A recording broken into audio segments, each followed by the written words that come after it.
All right, today we're doing something a little different. We're going to step inside someone else's mind. We've got our hands on a collection of private, totally unfiltered notes. Just a raw stream of consciousness, really. It's filled with observations, rules, and some pretty harsh judgments.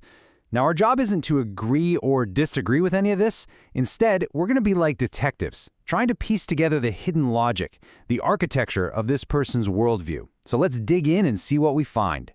So the very first thing in these notes is this question. And honestly, it's the key to everything.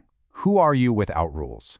Right away, that tells you that, for this person, identity isn't something you're just born with. It's something you have to build, piece by piece, with structure and discipline. This one question, it's the foundation for this entire mindset we're about to explore. Okay, so where does this person start? Well, before building their own rules, they look outward. They spend a lot of time just observing the world. And the first big theme that jumps out is this kind of fragmented, really cynical take on three huge parts of modern life: media, money, and work.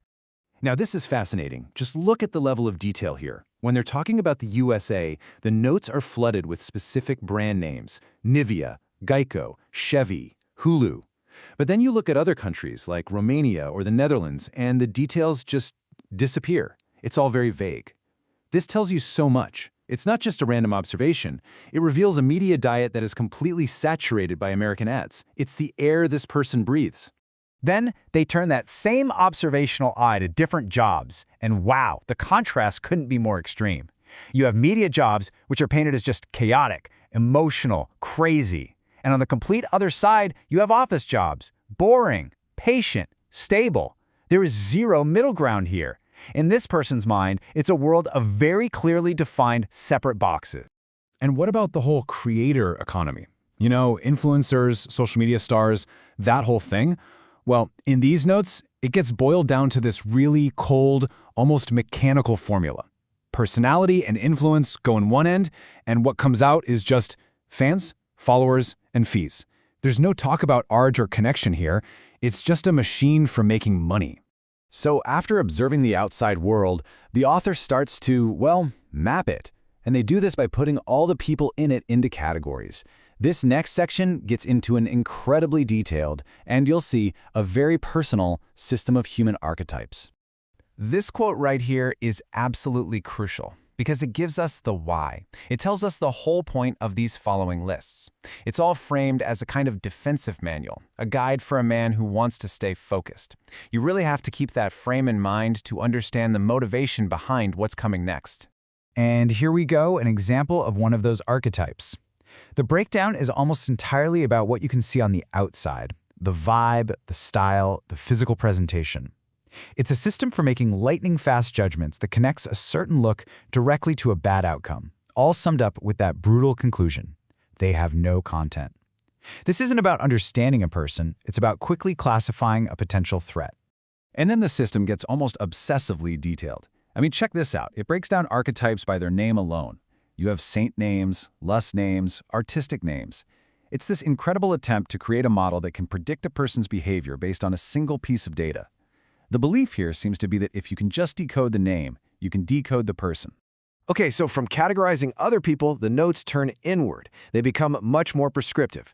This part is all about laying out a set of rules for how to navigate the big stuff: relationships, family, and your own place in the social pecking order.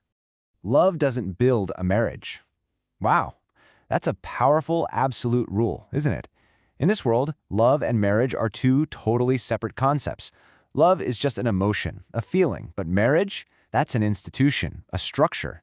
It suggests that a marriage has to be built on something much more practical and maybe even a little colder than just feelings. And this idea of separating life into different components just keeps going. Take fatherhood. It's not seen as a badge of honor or anything like that. Nope. It's just another gear in the machine, totally distinct from love and marriage. Each one is a separate station. They're connected, sure, but they're not mixed together. They're functions you have to perform, not experiences you're supposed to feel. So remember how women were categorized by their appearance? Well, men get sorted too, but it's all based on their source of power. You have the intellectual, whose power comes from always being right. Then there's the spiritual type, whose power comes from being special. And of course, you have the wealthy, whose power is just money. So for the author, male identity isn't really about your character. It's about how you assert your status in the world. And that brings us to our final section, which this might be the most revealing one of all. After setting up all these rules for the external world, the notes turn deeply, deeply inward. They start confronting ideas about trauma, psychology, and what the author considers to be weakness. The main focus here is on radical self-governance. The notes push this idea of constantly questioning the 4 A's of your life: authority, autonomy, actions, and attention. This is a whole framework for maintaining absolute personal control, for making sure that you and only you are in the driver's seat of your life, your thoughts, and where you put your focus. And, this is where this whole worldview starts to make a different kind of sense. Trauma here isn't described as some mental concept. It's a physical assault on the body, a situational stroke, being frozen, not being able to talk or eat, hiding from the light, holding back tears. There's a deep, painful understanding here of how internal wounds can physically shut you down. This isn't abstract theory. It feels like a memory. And so to defend against that kind of debilitating pain, it seems the author has built this ironclad set of rules against what they call mental laziness.